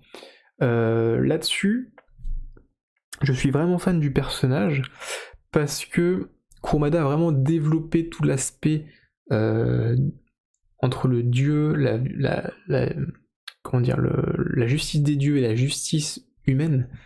J'aime beaucoup les thématiques qu'il a abordées. C'est un personnage qui est très sympathique, qui a des attaques vraiment top. Son comment dire, son design, voilà, est plutôt cool. Voilà. Bon voilà, il a une mort pas top, mais moi j'aime bien le personnage et je le mettrais franchement dans plus que top. Je trouve que c'est un très bon personnage et j'aime beaucoup les thématiques qu'il aborde en fait. Rune, ouais. Rune, Lune, René, effectivement, il a plusieurs noms. Personnage sympa, mais la mort la plus ridicule du manga, vraiment. Oui, mais après, sinon, le personnage en lui-même est très bien, donc bon. Top Lune, top, juste top, sans besoin de trop articuler. Rune aurait été tellement plus intéressant que Eak en juge. Bah, c'est pour ça qu'il a pris la place de Minos, d'ailleurs. Il ressemble à Mu en tenue du pop, sans surplis. Ah oui, c'est vrai, effectivement, j'avais pas forcément remarqué, mais un petit peu. Il a un peu la même gueule, ouais. Rune dans The Canvas a un combat très cool, je trouve. Il pète la classe avec les dessins de Teshi. Ouais, je l'ai pas mis. Je ne l'ai pas mis. J'aurais pu... Ah si, d'ailleurs, je l'avais dans mes fichiers. Pourquoi je l'ai pas mis? Il l'a, j'ai oublié.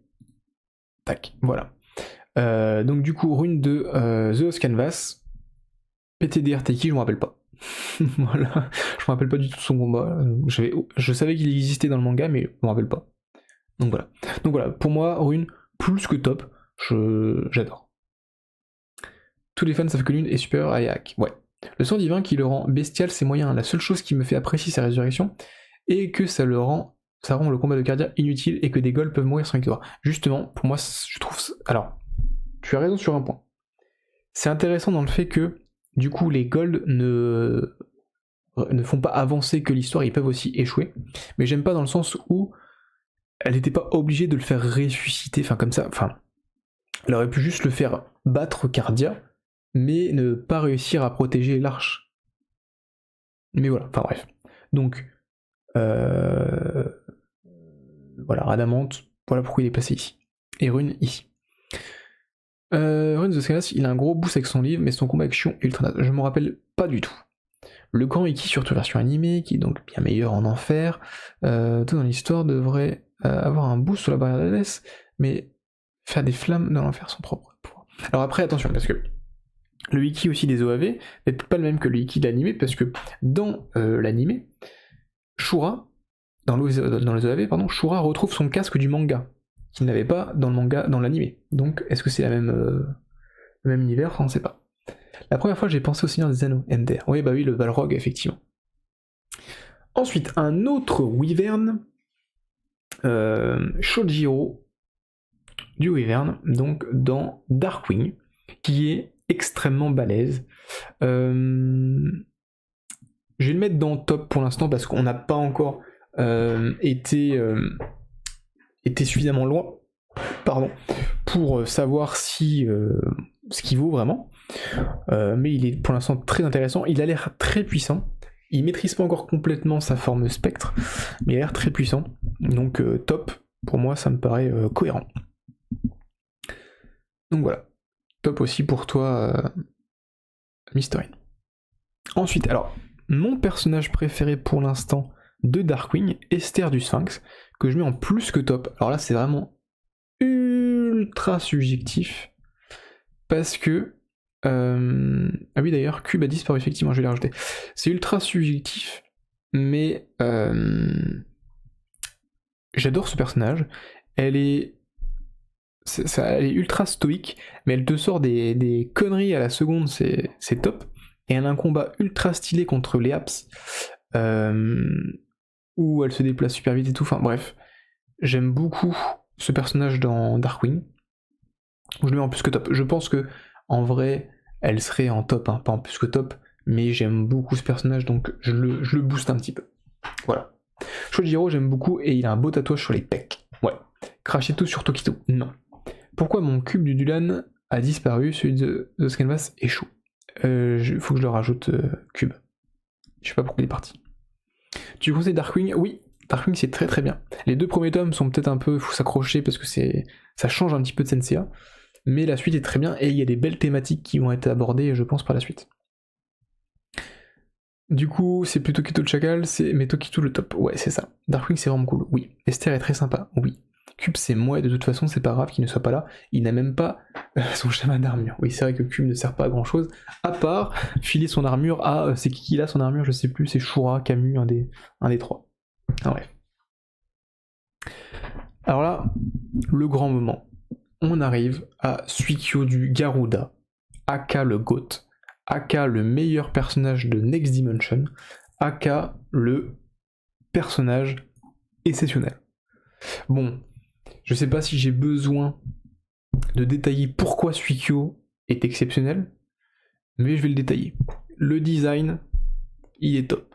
Qu'il soit en armure en Silver Claws de la coupe ou en Garuda, il est top. Il a un background stylé malade. Il trahit Athéna, mais en fait, il est quand même de son côté. Mais il est tiraillé, il a des larmes de sang, enfin bref, c'est trop triste. Ses attaques, elles sont cool, ses combats sont cool. Enfin bref, son combat contre Doko est ultra stylé et ultra émouvant. C'est un personnage pilier de Next Dimension. Enfin voilà. Suikyo, exceptionnel, il n'y a pas du tout de débat là-dessus. Et je pense que tout le monde sera d'accord avec moi. C'est vraiment le meilleur personnage de Next Dimension, donc bon, exceptionnel. La tâche de Kazu est non canon, mais Tokito est en top. Oui, bien sûr. Il y a un perso qui fait tâche, il s'est perdu dans le multivers. Il y a plein de persos qui se perdent dans le multivers dans Darkwing. Il n'y en a pas qu'un. Tu en as plusieurs. T'as Aiolos, t'as Jamian, tu as... comment il s'appelle, Dante. Tu as Minos aussi qui se perd. Enfin, il y a plusieurs personnages qui se perdent dans le multivers. D'où le fait que ça risque d'être intéressant par la suite. Dans The Canvas, il participe au maître de Razagado, plus son attaque et ultra cheat est stylé. Non, dans The Canvas, il a quelque chose, ouais. C'est que le spectre qui fait remonter le Garuda de fou. Ah ouais, clairement, franchement, Garuda, Suikyo il est top. Suikyo il est vraiment top. Suikyo le GOAT, je préfère à Odysseus. Et ben je suis d'accord avec toi. Moi aussi je préfère Suikyo Odysseus. Même si Odysseus c'est quand même sympa. Hein. Odysseus c'est quand même très sympa. C'est canon Darkwing, alors officiellement non, et dans tous les cas ça ne se passe pas dans le même univers que Senseiya. Donc difficilement canon puisque pas dans le même univers. Ensuite, on a donc Thanatos version manga d'origine.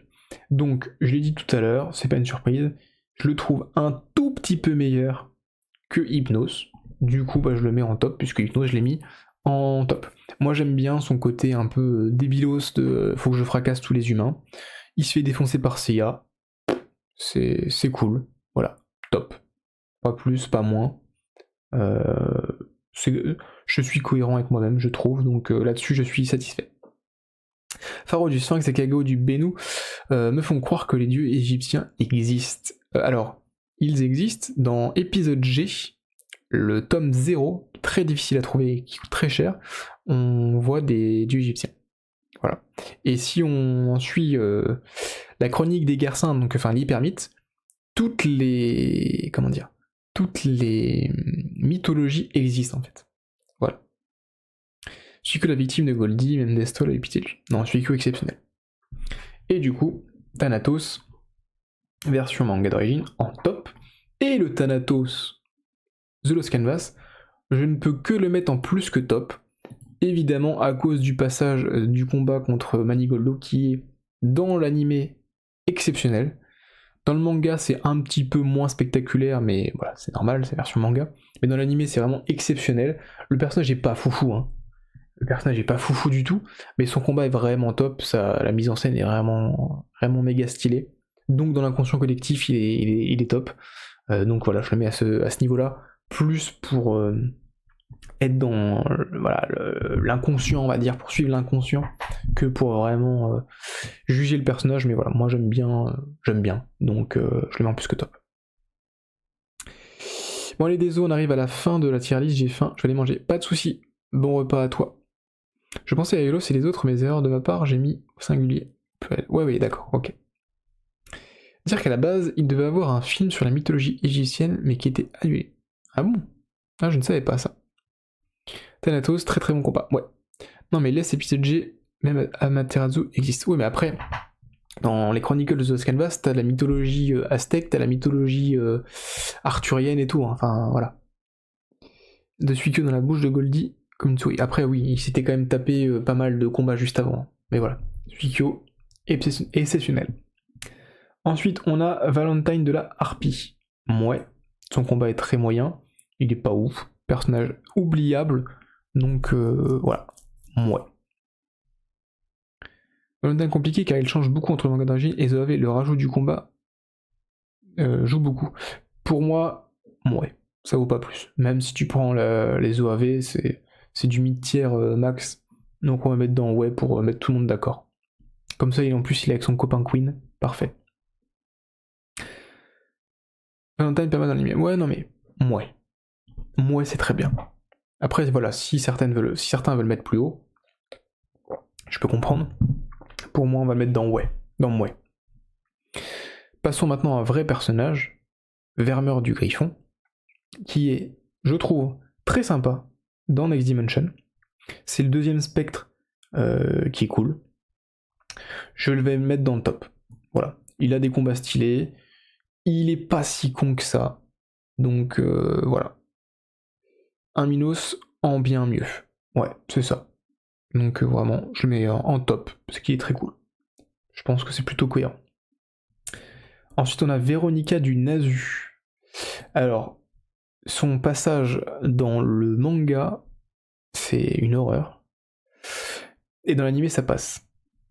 Mais je ne suis pas fan du tout du personnage, donc je le mettrai dans mouais. Voilà.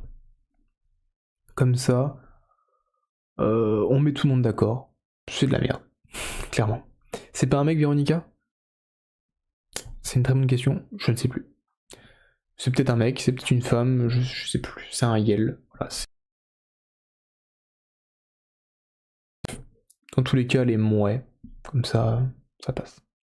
Sauf que là, c'est trop perdu avec trop de mythologie, au lieu de mieux étoffer l'univers de base, comme pour les dieux des rêves, plutôt que les spectres plus badass. Oui, alors c'est pas le seul souci de Canvas, mais les autres mythologies, c'est dans les Chronicles, donc ça passe encore. J'adore Véronica dans l'animé, c'est vraiment une saloperie avec les morts. Après, l'animé a vraiment... C'est ça que les gens oublient un petit peu, enfin ont du mal à voir.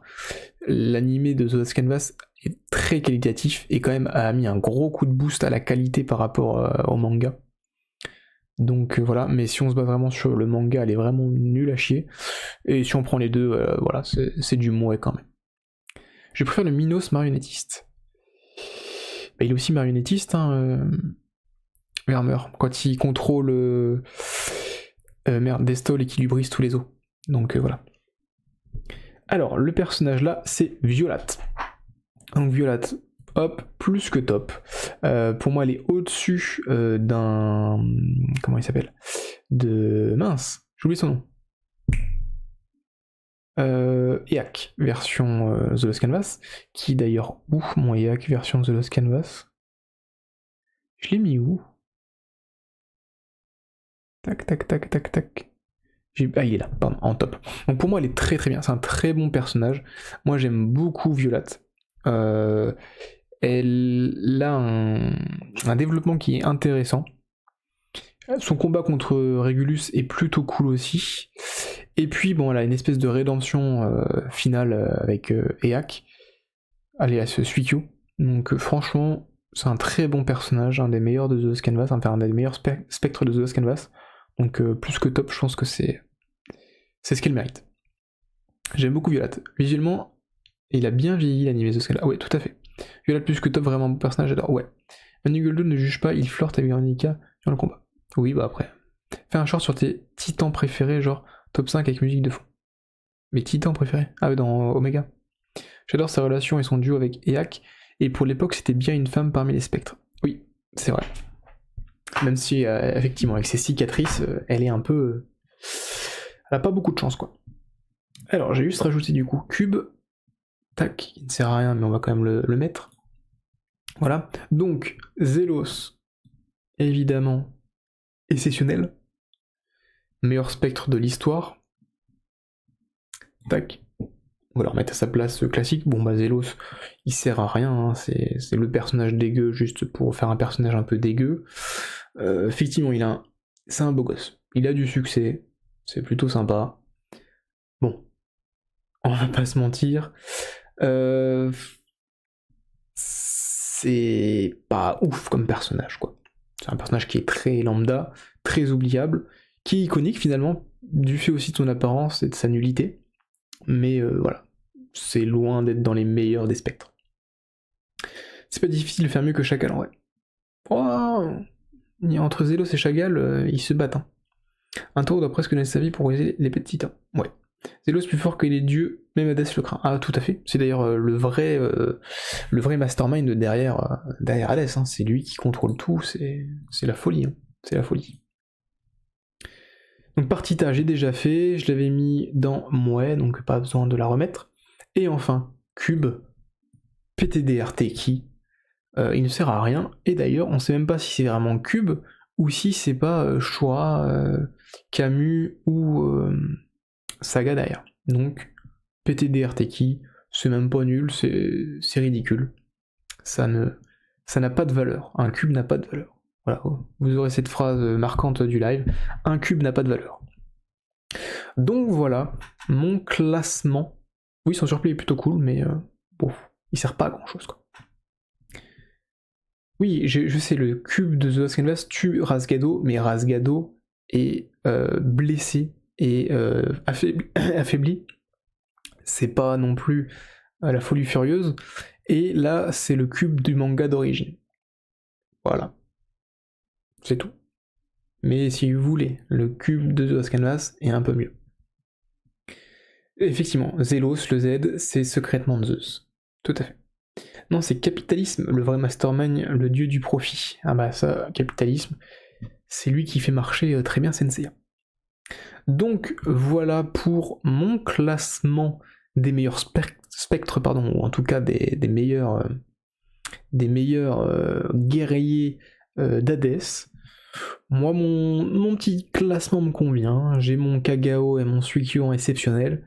Et puis les autres sont classés de manière, on va dire, relativement correcte. Il n'y a pas eu Makino le squelette.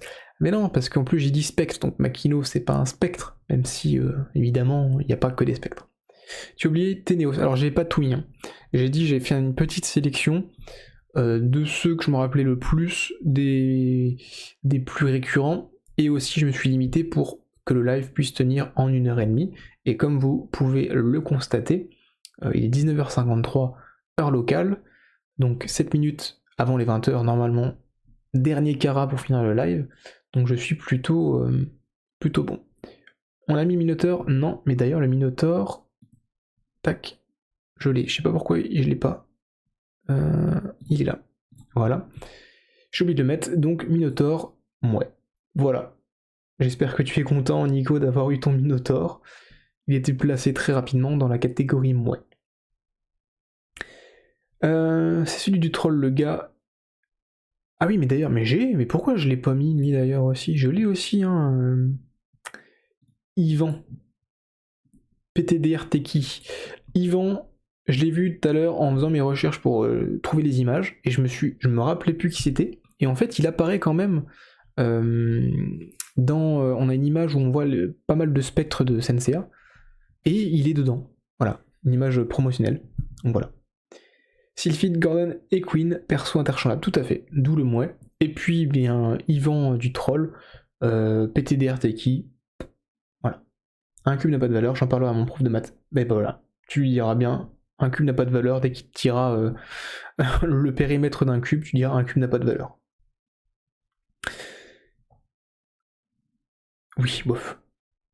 Oui, de toute façon, il est éclatax, oui. Sylphide aussi, non. Alors Sylphide, il est là.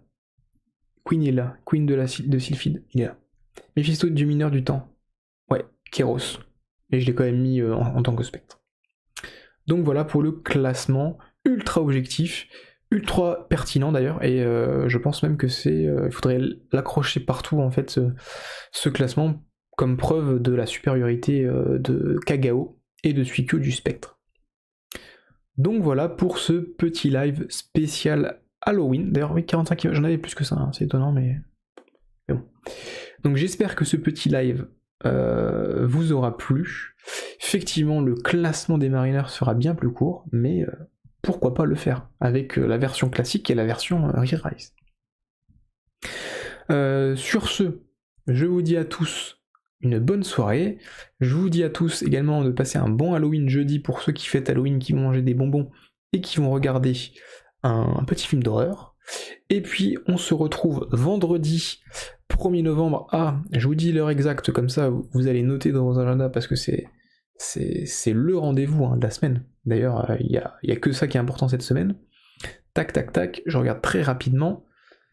Pour la vidéo sur The Lost Canvas qui sort, c'est écrit programmé mais je n'ai pas l'heure, programmé à 17h vendredi 1er novembre. En plus c'est férié, donc vous n'aurez que ça à faire. Donc c'est parfait. Trop content d'avoir participé au live, c'était trop cool. Et ben écoute, pas de soucis Mehdi, n'hésite pas à revenir, je fais un live toutes les semaines, généralement les mardis, donc n'hésite pas à revenir si ça t'a plu.